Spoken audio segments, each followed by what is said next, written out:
Se vocês acompanham a história de Joana, a Virgem, preparem o coração, porque o capítulo de hoje muda tudo.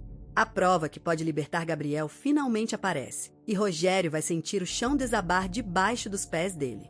O dia começa pesado na fazenda dos Rubio. Elvira chega decidida para o julgamento. Ela quer ver o nome do filho limpo e promete que vai depor, custe o que custar. Mas antes mesmo de sair de casa, uma notícia gela o ambiente. Davi aparece sem Joana e conta para Henriqueta que Ramon está morrendo. O silêncio que toma conta da sala diz mais do que qualquer palavra.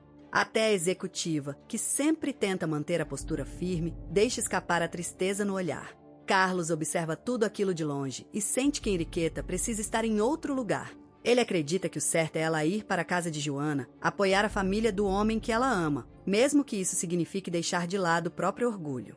Henriqueta escuta, pensativa, sem responder de imediato. É o tipo de conselho que mexe com quem está acostumado a decidir sozinho. Enquanto isso, o tribunal se prepara para retomar o julgamento de Gabriel. Todos se levantam quando o juiz entra na sala e o clima fica pesado, quase elétrico. O magistrado começa lendo o caso, relembrando os pontos principais da acusação contra Gabriel e pede que ele permaneça de pé enquanto os fatos são apresentados de novo. Paula chega bem na hora certa para assistir à humilhação do marido e não disfarça o prazer de vê-lo ali, encurralado. Gabriel percebe a presença dela e apenas a encara, sem dizer uma palavra, mas o peso desse olhar fala por si. Longe dali, Joana enfrenta seu próprio dilema. Ela conta para Daniela que precisou abrir mão de ir ao julgamento para cuidar da família, mesmo sabendo quanto isso custa para ela por dentro. Daniela tenta acalmá-la, lembrando que a sentença não deve sair naquele mesmo dia, mas Joana está com a cabeça em outro lugar. Ela revela que está desesperada atrás de um pendrive que sumiu, um pendrive com fotos que podem ser a chave para inocentar Gabriel. As duas começam a vasculhar cada canto do quarto, sem saber ainda que aquele objeto pequeno vai decidir o destino de várias vidas. Na casa dos Bravo, a cena é de despedida. Memo volta acompanhado do padre, e o sacerdote decide que é hora de dar a extrema-unção a Ramon. Jennifer não consegue segurar o choro. Josefina, com a serenidade de quem já viveu muita dor, ressalta que o importante agora é que Ramon parta em paz com Deus, reconciliado com tudo que viveu. De volta ao tribunal, o promotor Queiroz assume o interrogatório de Gabriel com o tom afiado de sempre. Ele pergunta diretamente se houve uma discussão entre Gabriel e Francisco por causa das ações da empresa. Gabriel nega que aquilo tenha sido uma discussão de verdade, mas Queiroz não dá trégua. Ele afirma ter certeza da culpa de Gabriel e apresenta ao juiz a arma que teria sido usada no crime, insistindo que o motivo foi puramente financeiro. Gabriel não tinha dinheiro para comprar as ações e teria matado Francisco por isso. É nesse momento que Cláudio entra com tudo. Ele protesta e o juiz permite que ele fale, pedindo silêncio aos presentes. Cláudio começa a desmontar a teoria da acusação peça por peça. Ele questiona por que a arma apareceu num lugar tão fácil de encontrar, assim como o próprio corpo, e lembra que Gabriel teve tempo de sobra para se livrar das provas se realmente fosse o culpado. Não faz sentido, ele argumenta, alguém tão cuidadoso cometer um erro tão grosseiro. Gabriel reforça que a arma não é dele e garante, com a voz embargada, que jamais teria feito aquilo com um amigo.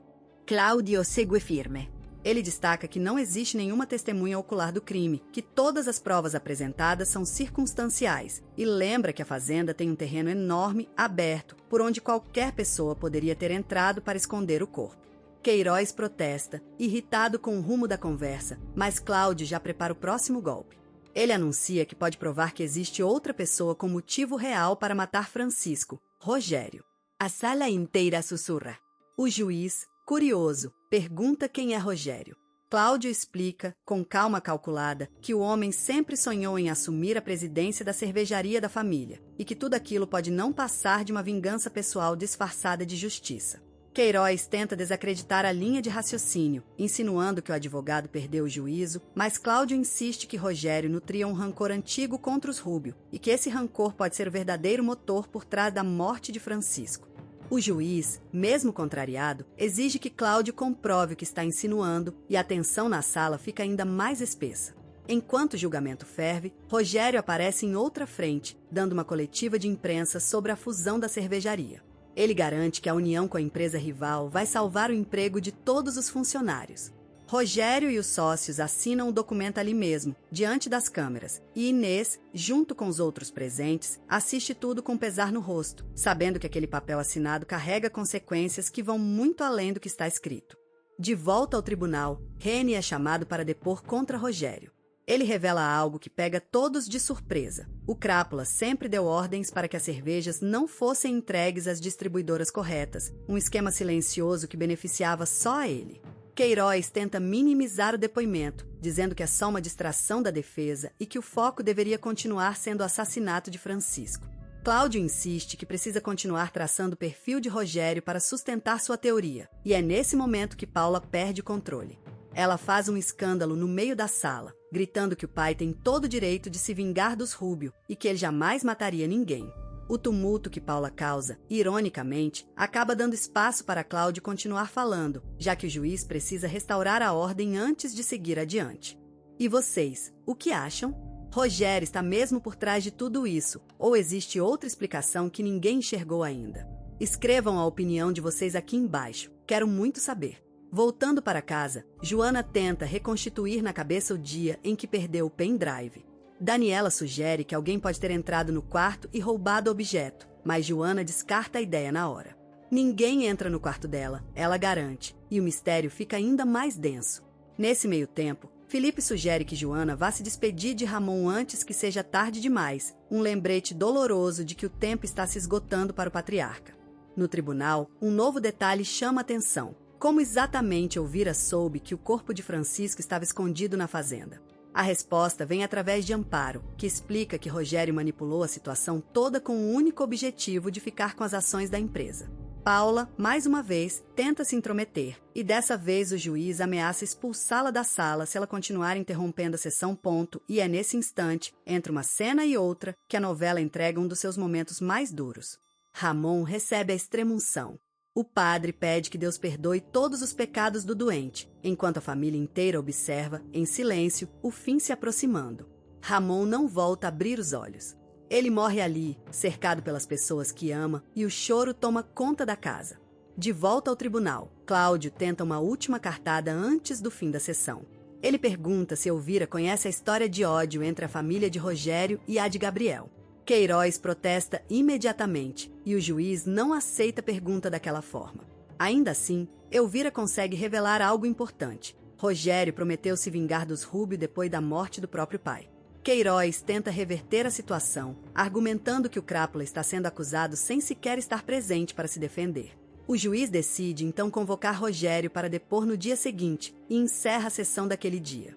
Fora do tribunal, Cláudio tranquiliza Gabriel, garantindo que a situação está sob controle, mesmo que ainda faltem depoimentos cruciais, como os de Camila e Joana. Gabriel estranha a ausência da fotógrafa, e é só então que descobre a gravidade do estado de Ramon. A notícia o atinge em cheio. Longe dos holofotes do tribunal, uma trama paralela se fecha como uma armadilha. Rene entra no próprio carro e Camacho rende com uma arma, exigindo saber onde está Camila. A tristeza pela partida de Ramon não impede a vida de seguir. Salvador e Pacheco chegam para prestar apoio e o detetive ampara Jennifer, que mal consegue se manter em pé. Ela mesma reconhece que só não desmorona por causa dele. Só que enquanto a família Bravo se despede do patriarca, o perigo se aproxima ainda mais de Camila. Ela escuta batidas na porta e imagina que seja Henriqueta chegando.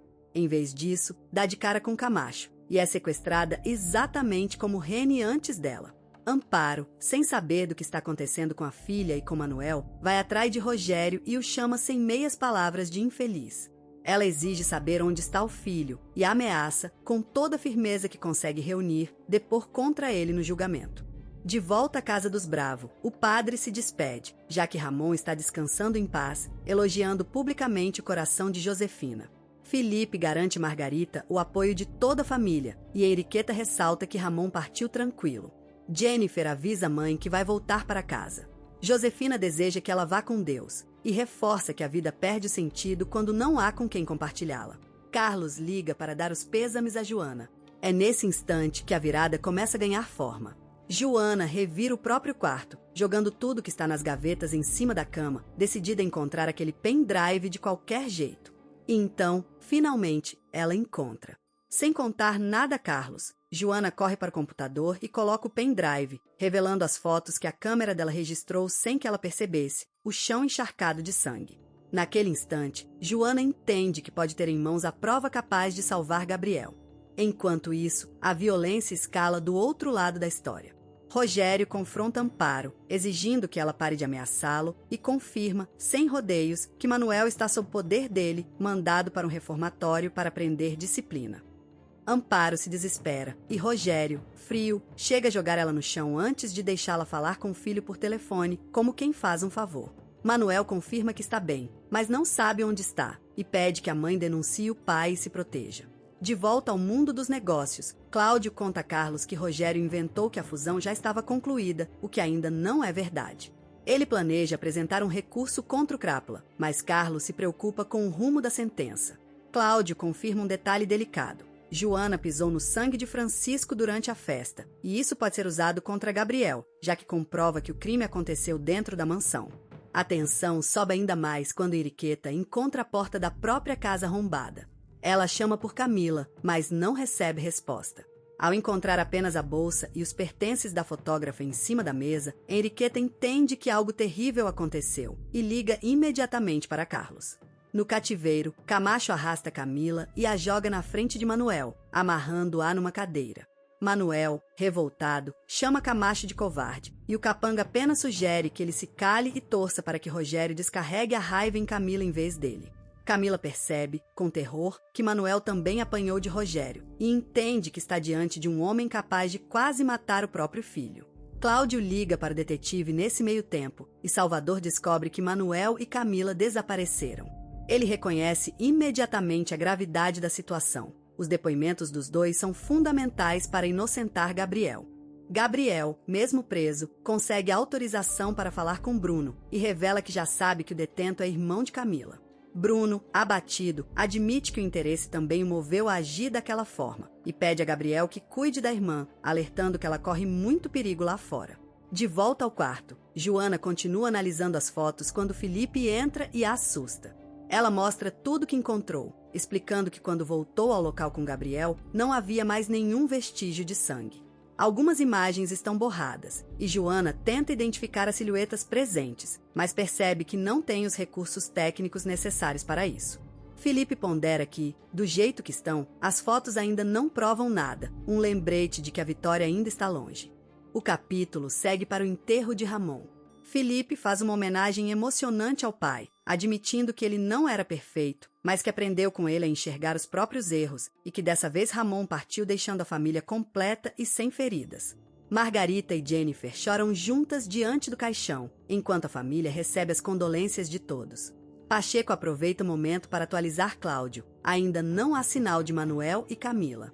Ele garante que está totalmente empenhado no caso, mas Cláudio reforça um alerta sério. Sem os depoimentos das testemunhas, Gabriel corre o risco real de ser condenado. No velório, Carlos conversa com Joana e comenta que o testemunho de Rene ajudou bastante a causa de Gabriel. Ele lembra também que o descontrole de Paula durante a sessão acabou jogando a favor do bonitão, já que o juiz começou a desconfiar cada vez mais de Rogério. Joana então procura Salvador e conta ao detetive sobre o pendrive com as fotos do sangue e do vaso quebrado. Ela explica que está tentando melhorar a qualidade das imagens e Salvador sugere colocar uma equipe especializada para analisar tudo com mais precisão. Ele pega o pendrive das mãos dela, prometendo cuidar pessoalmente daquela prova. Davi avisa Henriqueta que já precisam ir embora e ela se despede de Felipe com um carinho que não passa despercebido. Salvador pede que Felipe cuide de Jennifer enquanto ele corre para a delegacia resolver a situação da nova prova. No cativeiro, Rogério continua torturando Manuel e Camila, chamando os dois de mal agradecidos. Ele anuncia, com uma crueldade fria, que vai celebrar o fim da cervejaria dos Rúbio e exige a companhia dos dois traidores enquanto bebe. Rogério provoca Manuel, dizendo que a empresa rival já está infiltrada dentro dos negócios de Gabriel e o filho, mesmo cativo, torce silenciosamente para que o pai fracasse mais uma vez. Camila implora para ser solta, mas Rogério deixa claro que não vai permitir que ela deponha contra ele. Manuel, sem medo, dispara que o próprio avô se suicidou de desgosto por ter gerado um filho tão nojento.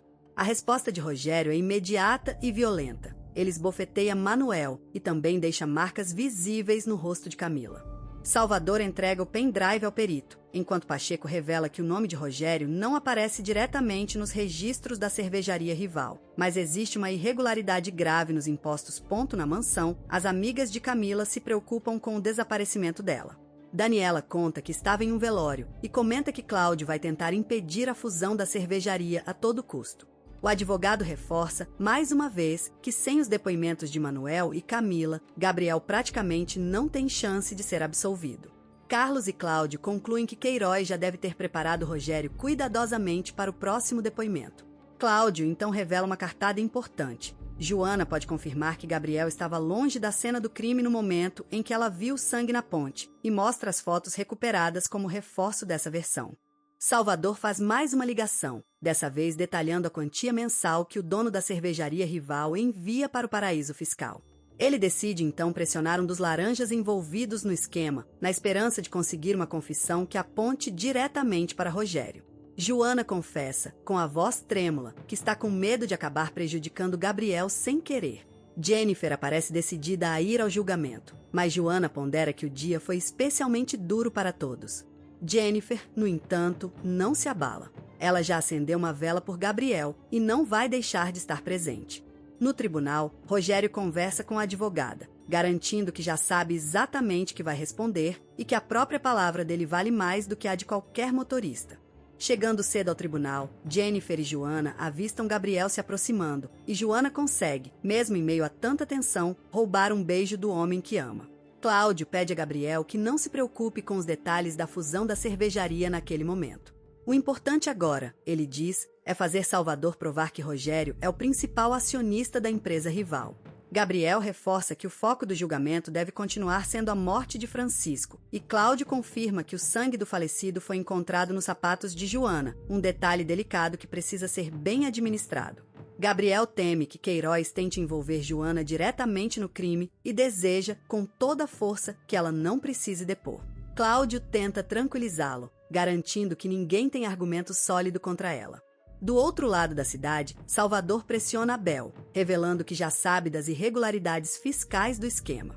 Abel nega tudo, mas o detetive insinua que ele pode acabar preso por lavagem de dinheiro e sugere que a pena diminui bastante caso ele coopere. O laranja começa, finalmente, a pensar em delatar Rogério. Enquanto isso, Paula tenta convencer Amparo de que Rogério jamais faria mal a Manuel. Amparo revela um detalhe doloroso. Foi Paula quem traiu primeiro, e Rogério sempre quis destruir Gabriel por vingança própria, usando a filha como peça útil no próprio jogo. Paula, ainda assim, reafirma que vai continuar ao lado do pai. O julgamento entra na fase decisiva. Rogério chega ao tribunal anunciando, com orgulho, que vai reerguer a cervejaria e que o caso já está praticamente ganho. Cláudio pede a Joana que não caia em nenhuma provocação, e ela promete falar apenas a verdade. O juiz reabre a audiência e Rogério é chamado para o banco das testemunhas.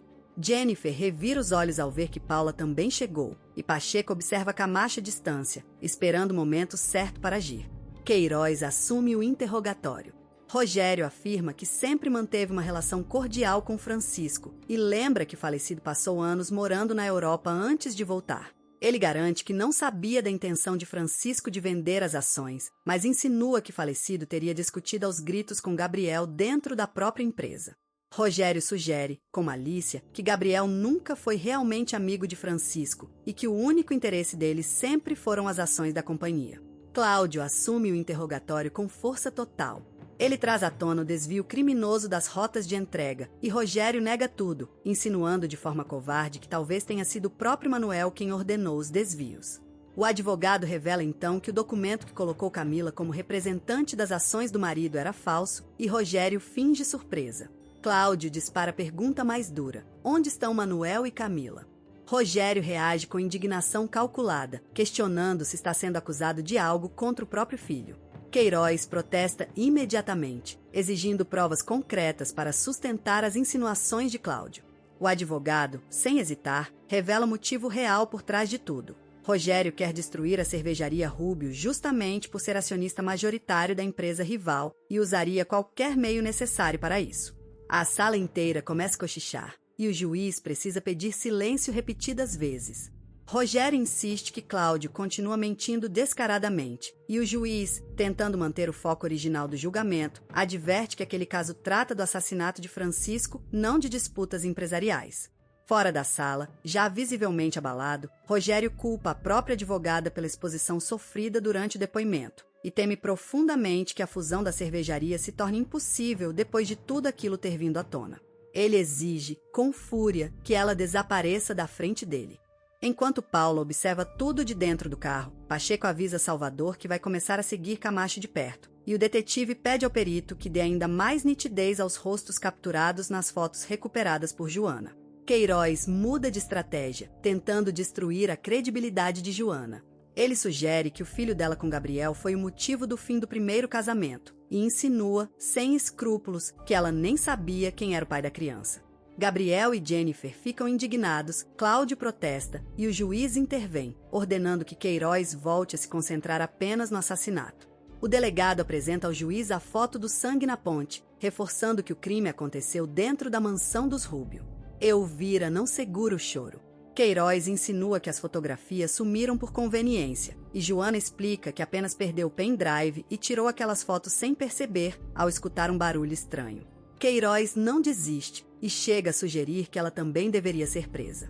No cativeiro, Rogério e Camacho chegam, e Paula também aparece, embora ele não deixe que ela veja o estado dos dois. Manuel sussurra para Camila que precisam fugir e Rogério, desconfiado, garante que os dois nunca mais vão voltar a se falar. Do lado de fora, Paula continua espreitando, sem imaginar a dimensão real do que o pai é capaz de fazer. Joana mostra a foto crucial, Rogério e Francisco juntos pouco antes da morte. Cláudio destaca que o registro é prova essencial e sugere que Rogério levou Francisco a um local isolado para matá-lo. Salvador corre para chegar à sessão, carregando algo que pode mudar tudo. Com a voz embargada, Joana assegura que Gabriel é completamente inocente. É nesse instante decisivo que Salvador finalmente chega, anunciando que possui uma prova capaz de virar o julgamento por completo. Queiroz tenta impedir que o material seja aceito, mas o juiz deixa claro que só ele decide o que entra ou não naquela sessão e autoriza a apresentação das novas provas. Os peritos conseguiram, enfim, aumentar o nível de luz e nitidez das fotos recuperadas do pendrive de Joana. E o que aparece na tela deixa a sala inteira em choque. O registro mostra, com clareza, Rogério carregando o corpo de Francisco. Um silêncio pesado toma conta do tribunal. Até Elvira, mãe de Rogério, sente uma pena profunda ao ver o próprio filho exposto daquela forma diante de todos. A sala se transforma num verdadeiro rebuliço e Joana, junto com os demais, entende que finalmente existe uma chance real de Gabriel ser inocentado, agora que a prova mais contundente contra Rogério acabou de vir à tona. Se esse capítulo mexeu com vocês, deixem o like antes de continuar. Isso ajuda muito o canal a chegar em mais gente que também acompanha essa história. E é exatamente aí que o capítulo de hoje encerra, deixando vocês com o coração na mão. A pergunta que fica é: será que essa foto basta para libertar Gabriel de vez, ou Rogério ainda vai encontrar um jeito de escapar dessa armadilha que ele mesmo ajudou a construir? Deixem nos comentários o que vocês acham que vai acontecer no próximo capítulo e não esqueçam de se inscrever no canal para não perder nenhum detalhe dessa reta final emocionante de A História de Joana, a Virgem.